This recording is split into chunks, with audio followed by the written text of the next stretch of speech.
to have Lieutenant Colonel Alf Richardson speak the last 2 Sundays, and he said in his first sermon that that he didn't like having the topic given to him because, like I wrote these sermons a couple months back already, and so I didn't want to give him my sermon to preach, and so I said, well, here's what I'm speaking on. You can do whatever you want. And so he did. He did a fabulous job. I really enjoy his ministry. And but he said that like he felt really, like he doesn't like doing that because he, someone's given him something. Then he realized that I have the tougher job because he's already done 2, and now I have to follow him. And that was true because the message that he spoke last week was almost my message for this week.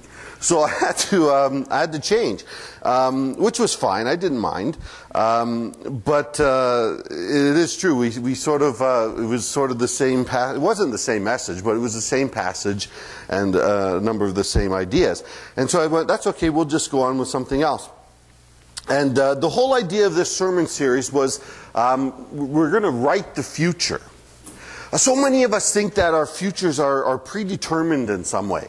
That because of where I live, or the social economic bracket I'm in, or the family I grew up in, or whatever it is, that I am restrained and I'm sort of confined to a certain area. I can only do so much because this is all that was given to me.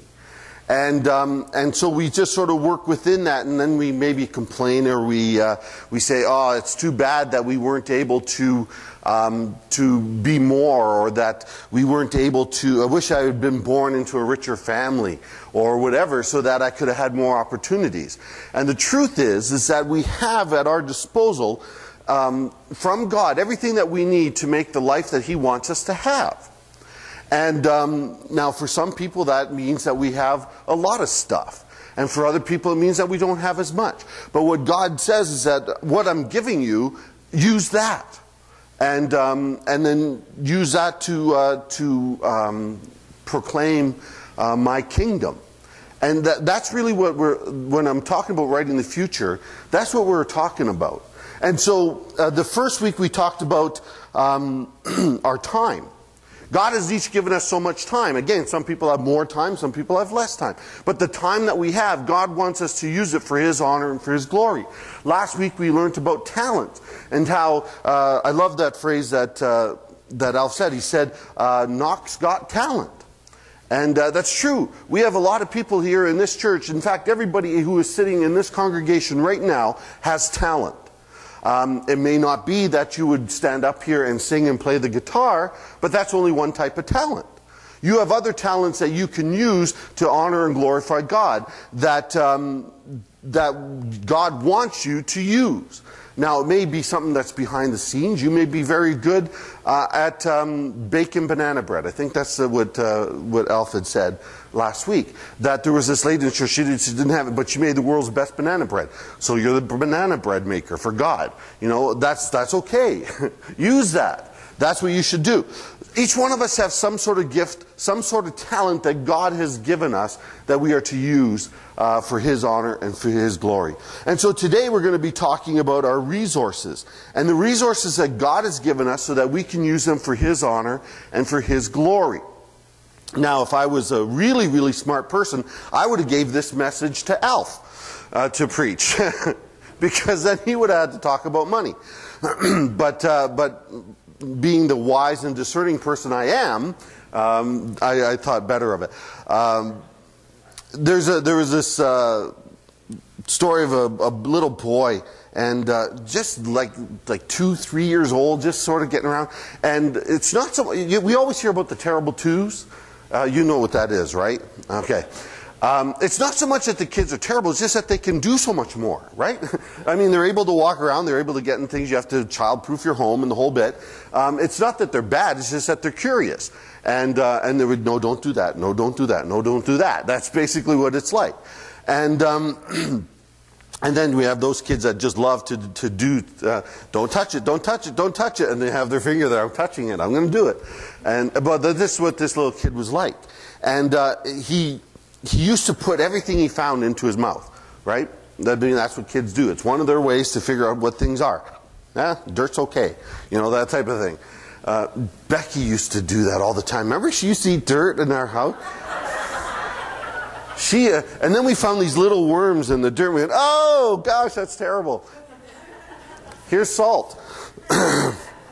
But I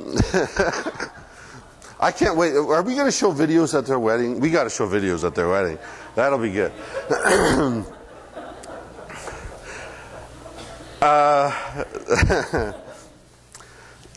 I have a lot of drugs in me right now, so I'll be just talking.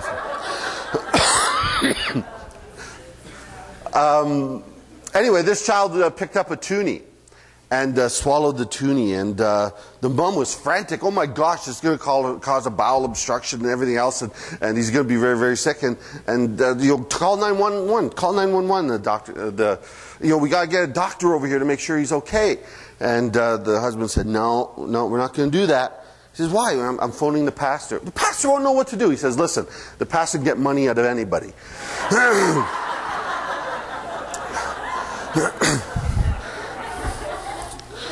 So Jesus taught on many different topics. And this passage actually that we read from today, Matthew chapter 6, is part of this, what we call the Sermon on the Mount.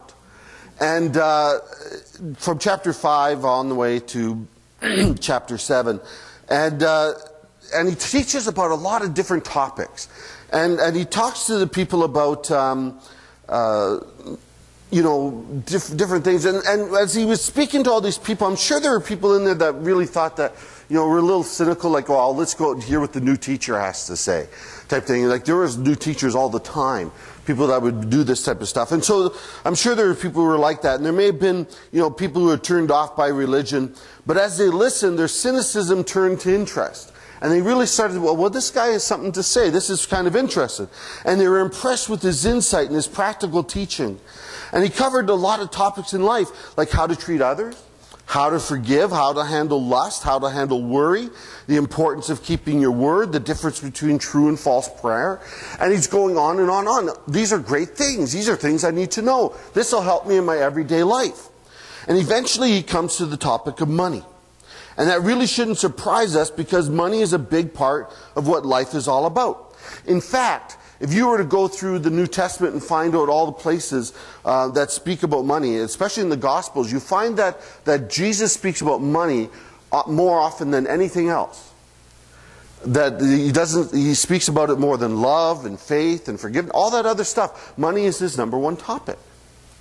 And I think it's because, we work for money, we live for money, we think about money, we wish we had more money, we worry that we don't have enough money. Jesus knows this. He understands that money is a big part of what we are about who we are.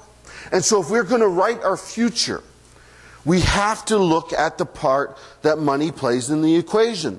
And I want us to look at 4 questions in this story that Jesus, this little part that Jesus talks about here in Matthew chapter 6.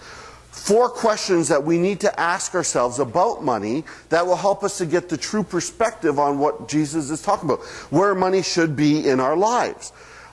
Each one of us have been given these resources. Again, some have been given more, some less. Some have been given the ability to take the little resources they have and make it into a lot. I'm the other way. I can take a lot of resources and make it very, very small. I'm good at that.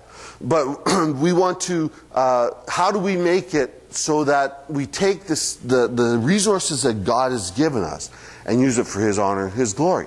So, if you have your sermon notes and you want to follow along or write it out, you can. It's there. These are the 4 questions that Jesus implies as we go through and we look at money. If you want to look at, and so this morning I want you to look at your own resources, the things that you have, and ask these questions, okay? So here's the first question. The first thing we should ask is, how long will it last? How long is it going to last? The slides that I'm using today are actually from an artist named Banksy. Did anybody hear who Banksy is? Other than